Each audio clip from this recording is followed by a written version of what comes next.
Hi everyone, it's Mark Hayward from the Absolute Business Mindset podcast and YouTube channel.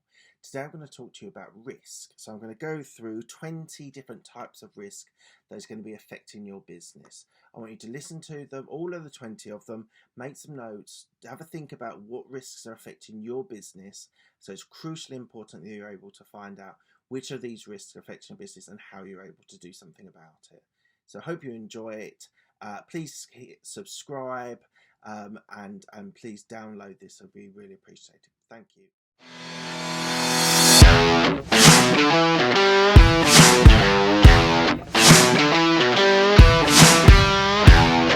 Everyone, Mark Hayward from the Absolute Business Mindset podcast and YouTube channel. Thank you everyone for joining me. Today we're going to be talking about 20 types of risk. So this is all things that will affect you in your business. So all these risks are things that are to do with businesses, and there must be at least 2 or 3 that are going to affect your business. So I would say take some notes, have a think about it, break through what those risks are and how you can overcome those risks, because all we're trying to do here in business to be successful is to mitigate risk, lower your risk. You might want to take on risk, but you've got to think about what those risks are before taking them. So we're going to go through 20 of them, and hopefully you'll be able to work out what these risks are and how to overcome them. Okay, so number 1 is probably the most obvious one, but sometimes not always thought of, is competition risk. So competition risk is the other competition that is against you in your business. So it could be someone who's doing something similar to you that is vying for the same part of the market. So competition risk is something that everyone will fit or will experience. So that's got to be 1 on your list that you've got. So competition risk is massive. Number 2 is economic risk. So economic risk could increase your costs or your sales. So if there is something that's affecting the economy, it will invariably have an impact on you as well. So think about where there are economic risks. So it might be listening to the budget, it might be working through what you think the economy is going to do, whether, for example, whenever there's a recession, there's always the construction industry is always hit, one of the first industries that's hit when there is a recession. People just basically stop building buildings and flats and commercial builds. So you've got to be aware of your economy, of the economy of the country. It could be Europe, it could be world, it could be the US. So you've got to be well aware of what the economic risk is. Number 3 is operational risk. So that might be failed processes that you've got. So that is actually the operations of your business. So it's the day-to-day failings. That might be people within your team who are not performing at the level they should be. It might be processes that you've not implemented properly, or people don't understand them. So operational risk is one that's probably not thought of enough. We all think that our processes are right, even where you should be reviewing your processes at least every year, just to check that they are correct. Just because something's been done for a long time doesn't mean that it is actually right or is doing the job. So please check that out, have a think about that. Number 4 is legal risk. So this could be new regulations that are there to disrupt your business. So you've got to be aware of these legislation and regulation that comes in. Equally, it could be you could incur legal costs from a legal dispute. So that sort of risk is sort of twofold. It can be a couple of things. If you are in the position where you are being sued, or there's some legal action against you, that is obviously a risk, and that is going to affect your business massively. Whether it's just paying fees, whether you win or lose, you might have to pay the costs for that as well.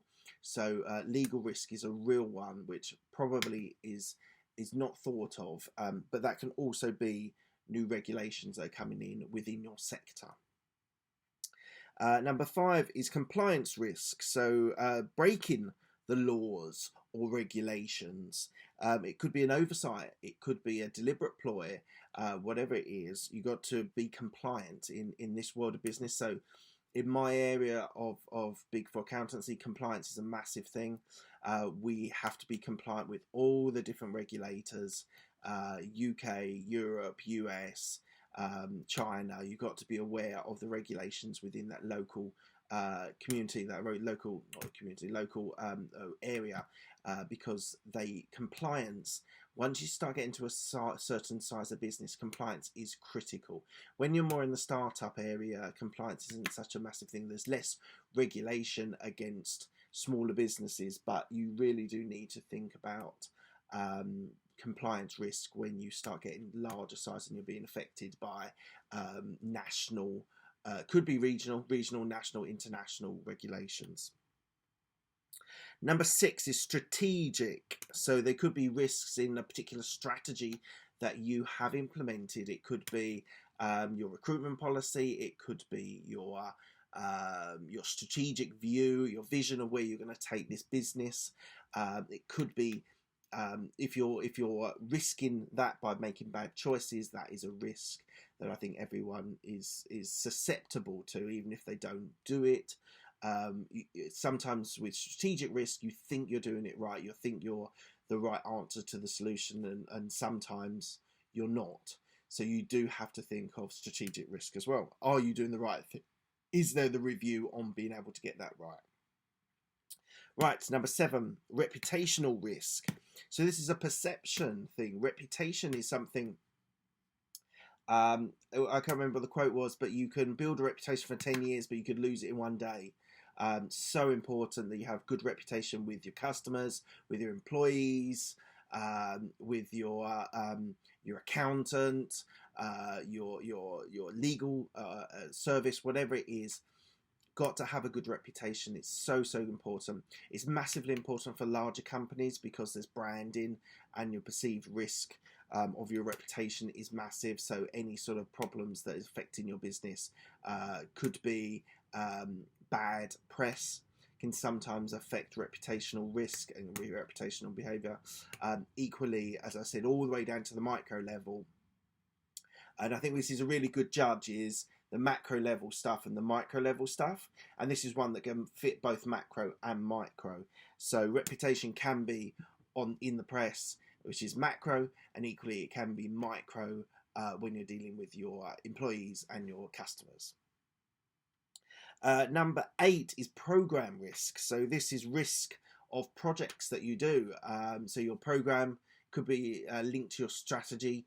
So your projects that you're trying to do to improve a service, improve a product. There could be risks in that, because you might not have the right people, you might not have the right stakeholders. So program risk is actually very big, because you need to remember to get your projects right, get them delivered on time, on budget. Invariably, I've had enough experience with projects, especially technology projects. It costs more and takes longer in most cases. So linked to that is project risk. So risk management in your project. So whenever you do a new project, you should think about the risk that is affecting your project. And there's a whole sort of area of thinking about how you can mitigate risks that are going to affect your projects. So risk management is important and should be part of your sort of building up your team, what you're going to do, your vision of your project. Number 10 is innovation risk. So you could have product research, and it could be adapting to new businesses, new services that you're doing. So there can be risk equally in not innovating enough. Equally, there could be a risk in innovating too much and losing sight of your ideal customer, your customer that you want to have there. So you need to think about that. Both levels, both macro and micro, innovation can be a hugely beneficial part of your business, but equally, you've got the Kodaks, you've got the Toys R Us that didn't innovate enough and missed the opportunity. Equally, if you are stagnant and you're not moving enough, you can have innovation risk. Number 11, halfway through. Number 10's just done, so halfway through, everyone. Is country risk. So you could have national, you could have conditions in a company, like political events. There is later on, there is political risk, but the country risk. So that could be a budget, that could be a legislation, regulation within that country. It could be political events. So we've had in the UK Brexit for 2 or 3 years now. Those political events can have an impact on your business. Again, it's not going to do your micro level with your clients massively, but it could affect people's spending habits. So if tax went up, that would probably curtail people's spending habits. So country risk is important. You might not think it is at the moment, but I'm telling you that it is something that you need to consider. Right, so at this point, I just want to say to you guys on YouTube, have a click up here about a course, a thing that I did on YouTube about ideas. If you check that out, you will be able to see the link to the YouTube video. Hope you enjoy that, everyone. Right, number 12, quality. So there could be failures in meeting the quality goals of your products and services. So you might not be able to deliver the quality that you've agreed, and therefore you are going to struggle, and that is going to be a risk for your business. Number 13, credit risk. So the risk of owing money.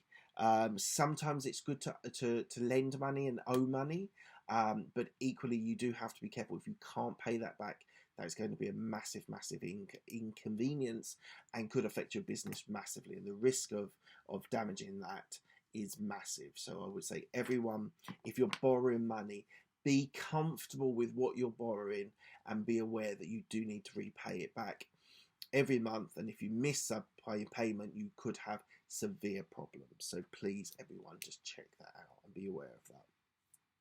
Number 14 is exchange rate risk.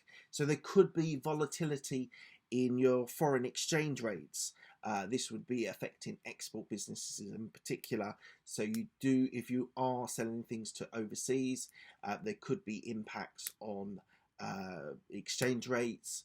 Always, I think we experienced a little while ago, this is probably like 4 odd years ago, we had a massive thing with India at one stage where their exchange rate devalued significantly, their currency devalued significantly, and we had to do an upload onto our system because India was struggling so much and we were going to be on the wrong side of of exchange rate. So you do need to consider that as well.